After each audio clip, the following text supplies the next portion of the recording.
Lagi bersama saya dan Menteri Kesehatan Ibu Nila F. Muluk dalam DBS To The Point. Ibu tadi sudah menjelaskan, baru saja menjelaskan soal pelayanan kesehatan primer. Ya. Dan tadi saya tanya soal cakupan pelayanan untuk pemegang kartu ini. Saya teruskan, Bu. Ya. Artinya kan orang tidak boleh numpuk langsung rumah sakit. Ya, kan maksudnya betul, kira-kira begitu ya. betul. Dan itu kan hanya mengandaikan orang harus siap untuk mencegah itu melalui pemeriksaan rutin misalnya. Ya, betul. Pemegang kartu ini bisa? Bisa. Itu yang kami mau memperluas cakupan ini. Jadi juga termasuk promotifnya. Jadi promotif itu penting sekali. Jadi kita mengedukasi masyarakat itu, karena masyarakat juga tentu tidak mengerti tentang kesehatan. Betul. Oke, nah jadi promotif ini juga sangat kami perlukan. Jadi kami mengharapkan layanan kesehatan primer itu bukan hanya duduk untuk menunggu pasien, Betul. tapi mereka mencoba menjaga, memantau masyarakatnya. Nanti kita harapkan satu puskesmas itu atau satu layanan kesehatan primer itu membawahi berapa dari Jadi ada penduduk. bisa kata kasarnya begini, ada cek darah bisa Pak. cek Itu ya. penyakit paru-paru bisa. Bisa Pak. Jadi artinya ada screening untuk dilakukan di puskesmas. Ya, betul. Oke. Ibu, keahlian Ibu atau pengalaman Ibu adalah di MDGs dan itu kan sebuah pengalaman internasional yang reputasinya besar. Ini masalah umum soal kesehatan ibu dan anak, soal sanitasi, soal malnutrisi dan seterusnya. Kalau Ibu lihat di Indonesia keadaannya bagaimana sekarang? Begini, MDGs itu terdiri dari 8 goals. 8 goals ya? Ya, 8 goals dari mulai kemiskinan sampai dengan kemitraan atau kemitraan global. Saya agak tidak setuju sedikit kemitraan global. Kemitraan itu bisa dilakukan oleh kita sendiri di dalam negeri. Nah, kemudian tadi apa yang tidak on track di dalam MDGs adalah angka kematian ibu yang masih merah dalam hal ini. Angkanya masih tinggi. Kemudian tentu kita bertanya, ada apa dengan angka kematian? Mengapa ibu melahirkan itu meninggal?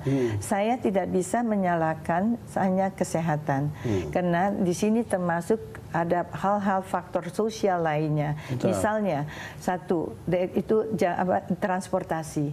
Jangkauan mereka dari daerah terpencil untuk mendapatkan layanan kesehatan adalah sangat sulit. Dan itu sering sangat jauh ke tempat rumah sakit. Kedua, misalnya tadi disebut ada air dan sanitasi, akses air bersih dan sanitasi.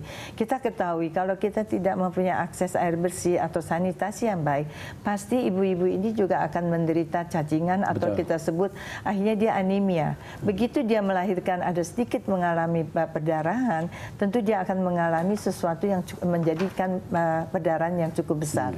Nah, inilah yang menyebabkan mereka kematian. Kematian ibu itu terbesar kena pendarahan, tapi jangan dilihat kita bukan tidak memberi darah. Artinya sebelumnya tentu dia mengalami anemia, kekurangan gizi dan sebagainya. Kalau kita lihat kasus malnutrisi, Bu, apa yang Ibu lihat? Karena itu saya lihat urusan-urusan MDGs ini kan banyak juga berurusan dengan kasus-kasus malnutrisi ini. Sangat, Pak. Pertama kali saya diangkat, saya mengatakan kepada pemerintah, sebenarnya jangan waktu itu malnutrisi sudah mulai menurun angkanya, sudah mulai baik, tapi jangan bergembira dengan angka yang turun. Yang harus kita lakukan adalah ketahanan pangan. Nah, inilah yang saya lihat di kepemimpinan juga Pak Presiden Jokowi ini melakukan menggeser ke hulunya, yaitu ketahanan pangan. Begitu kita ada satu bencana atau apapun yang terjadi, kalau kita tidak punya ketahanan pangan, malnutrisinya akan naik lagi, Pak. Ibu, sekarang kalau ada kartu Indonesia Pintar, kemudian kartu Indonesia Sehat, lalu kemudian ada kartu Keluarga Sejahtera yang sekarang tiga kartu sakti itu. Ini kan cukup membantu sebetulnya untuk membuat hal-hal seperti ini bisa berkurang atau bagaimana kalau dilihat dari segi kesehatan? Tapi saya tetap berpegang hulunya adalah kesehatan, Pak.